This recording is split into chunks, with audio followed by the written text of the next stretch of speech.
It's Monday, February 10th, and time for your Barbados Today Morning News Update. The Caribbean Development Bank has made an indelible mark on the region, but it needs now more than ever to be strategic in its work. Prime Minister and Caricom Chairman Amia Motley made the comments as she addressed the CDB's 50th anniversary Thanksgiving service at the Frank Collymore Hall yesterday.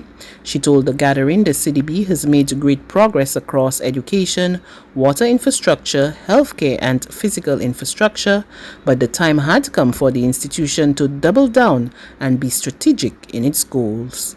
I want to suggest to all gathered that at this time, when the climate crisis is doing its utmost best to create not citizens but refugees of Caribbean people, that we have an obligation to do a few things now and well. One, to help us as a Caribbean community with labor and with the private sector to simply remain focused and stay the course until we can achieve larger elements or some progress towards food security. It is not beyond the capacity of Caribbean people. Two, that we need equally to deal with the issue of the security of access to affordable water. Climate crisis is playing havoc with our groundwater. The Prime Minister said in addition to water and food security, the region also urgently needs in its single domestic space a commitment to a minimum floor of social rights and for its people to benefit from the gains of renewable energy. I am comfortable and confident that within the walls of the Caribbean Development Bank, the Caribbean community, and other regional institutions and our governments, we have the capacity to come up with the financial instruments that can result in our populations, our people, benefiting in real ways from the profits to be determined as a result of the exploitation of the sun, the water, the wind, that can be used to power our nations as we fight the battles against the climate crisis. And I ask for this because we kill two birds with one stone. We meet the needs of our society, playing its part to ensure that there is no increase in greenhouse gases, but we meet the expectations of those who fought for independence, those who gave us independence, those who built after independence, to be able to allow us to make people who never thought that they would know what it is to be true and full citizens in their nation, to so achieve rather than to be tenants in their land. Addressing the service, CDB President Dr. Warren Smith assured that the journey was not yet over and that the institution was committed to its sustainable goals.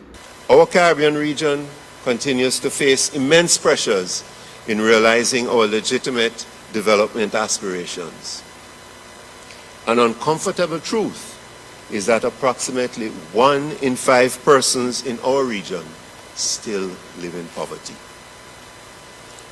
So, even as we celebrate today and make plans to continue the celebrations of our achievements in the upcoming months, we have not lost sight of the need to chart the path forward. In December 2019, our Board of Directors approved the bank's strategic plan covering the period 2020 to 2024. This plan defines a new business model for CDB and provides a sound platform to keep our institution at the center of the region's social and economic transformation. I can assure you that we will be seeking to better support our region's push to reduce poverty in a fair, inclusive, and sustainable manner as we also close in one of the ambitions set out in Agenda 2030 and its associated sustainable development goals. In other news, the Royal Barbados Police Force continues to grapple with manpower issues. Attorney General Dale Marshall says the staff complement of the force should be 1,528, but it is currently 261 officers short. As such, he says going forward, lawmen will be focusing on policing, and the days of responding to every fender bender may soon be a thing of the past. The acting commissioner, is presenting to me on Thursday a paper to see the removal of the police responding to every fender bender that happens in Barbados. I think we all recognize that if there's an accident in Massey Car Park between two people who want to move off a little too soon, the first thing to do is pull up brakes, block up traffic, and call the police. This occupies a tremendous amount of police resources, when really the value added is not in terms of law and order, but more in terms of insurance companies and so on. So we're not just providing the police with new buildings, those will come. It's very important to us that the members of the force enjoy better terms and conditions, but we also have to recognize that we need to have more policemen doing policing in terms of dealing with our criminal problem and not just responding to things that in many other countries are dealt with purely in the context of the civil law. The quality of service in improving pensions and benefits at the National Insurance Board will not be compromised. That assurance from Chairman Ian Goodin-Edgell as he responded to critics of the board's national investment policies, including the $20 million investment for the construction of new headquarters for the fire service at the Pine. Speaking at the opening of the new Hastings Worthing Police Station recently, Goodin-Edgell said that the entity would continue to follow such policies whenever sustained opportunities developed. A $20 million real estate investment in a fire station cannot undermine the solvency of a $4.25 billion fund. It is against a stellar manifestation of the willingness of the National Insurance Board to put the funds contributed by the citizens of Barbados to productive and socially enduring purposes that I wish to confirm that the same policy will be followed whenever sustainable and enduring opportunities arise. I wish to make clear that we are prepared to continue and even expand such an approach to other areas of national life, including housing, that are clearly crying out for attention and support to be able to maintain and improve social security, cohesion, and upward mobility. At the same time, let me assure all Barbadians who look to and depend upon this institution that the quality of service in improving their pensions and benefits will not be sacrificed, but will be continually improved as our current thrust is proven. There's regional and international news after this short break. It's Festive Friday at the Bridgetown Night Market at Pelican Craft Center. Kick off the weekend this Friday from 4 p.m. to midnight with loads of food, drinks, and entertainment. Get ready for Crop Over with the Rhythm Roots Street Parade. Party like it's Kadooman Day on the street around Pelican Village with costume reveler, music, and more. It's Festive Friday. It's Festive Friday at the Bridgetown Night Market at Pelican Village Center from 4 p.m. to midnight. Admission free.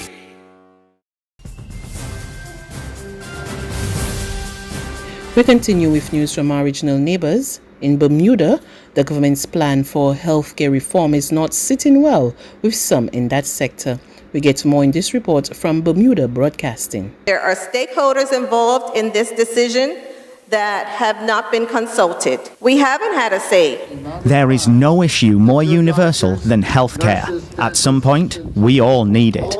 Question is how to make it accessible and affordable for all. Government is trying to crack that nut, but has wrongly chosen a sledgehammer to do so, according to today's protesters. I actually feel bullied by administrators and policymakers. These persons don't treat patients, and they don't see a patient suffer. At the core of the reform plan is a unified system facilitated by one insurance provider, in which all islanders are in the same basic insurance pool. It aims to reduce premiums and somewhat resembles the UK's National Health Service. And finally, China's death toll from its coronavirus outbreak surpassed 800 on Sunday, passing the number killed globally by the SARS epidemic. Total number of confirmed cases standing at more than 31,000. China's National Health Commission revealed the latest figures early Friday, with 73 deaths and more than 3,000 additional cases occurring in a single day. But around 1,500 patients were discharged from hospital. In Hubei province alone, there have been 618 deaths and over 22,000 confirmed cases. That's an increase of 69 deaths and 2,400 cases in one day. Among those who have died from the illness is Li Wenliang, one of the first doctors who have warned about the coronavirus. Wuhan Central Hospital said in a statement that he died early Friday. The 34-year-old had warned the public back in December of a SARS-like disease, although the Chinese government accused him of making false comments. 2 newborn babies in Wuhan are also known to have been infected. In other parts of the world, the virus has killed just 2 people outside the Chinese mainland, one in Hong Kong and one in the Philippines. And that's news, but for the very latest, visit us at www.barbadostoday.bb. You can also subscribe to our e-paper, email updates, or like us on Facebook, and sign up for our breaking news alerts via WhatsApp. We're also on Izumi Media in bus terminals, as well as screenplay at supermarkets and gas stations near you. You can also hear us on Mix 96.9 FM and Capital Media HD 99.3 FM.